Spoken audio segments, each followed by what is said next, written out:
One of the most exciting aspects of taking care of folks with follicular lymphoma is seeing how rapidly the field is advancing.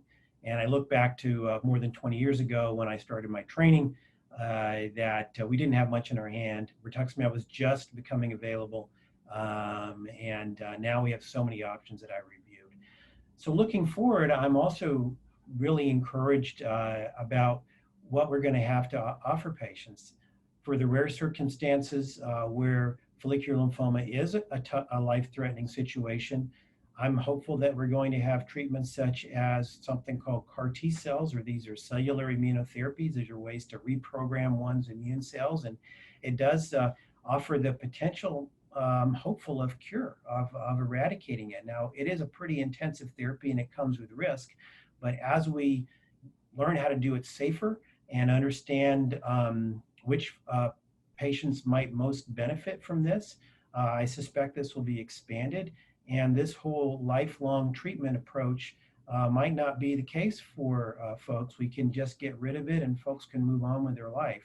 I don't think we're quite there yet, but I think we will be getting there for many patients in the appropriate situations.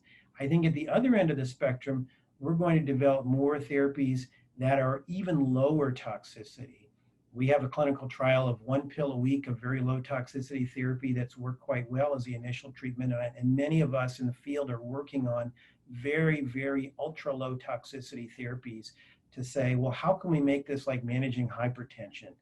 That you can have a pill that has really very little side effects, or managing high cholesterol, and make it really into this problem that is not a major problem for folks. So those are the kind of ends of the spectrum. For serious situations, we will have a way to get rid of it and try to reduce the risk of that with things like CAR T cells or something else called bispecific antibodies, where we can kind of attach the immune cell to the tumor cell by giving an intravenous infusion.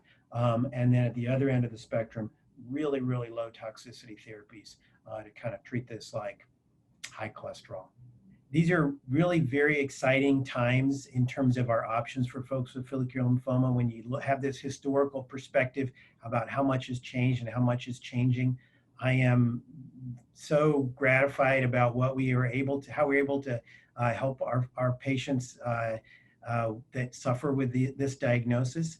We still have a lot of work to do, and I would encourage everyone to really not be bashful about asking about options and asking about reaching out to see someone who really specializes in this area, because these are complicated decisions and don't typically need to be rushed.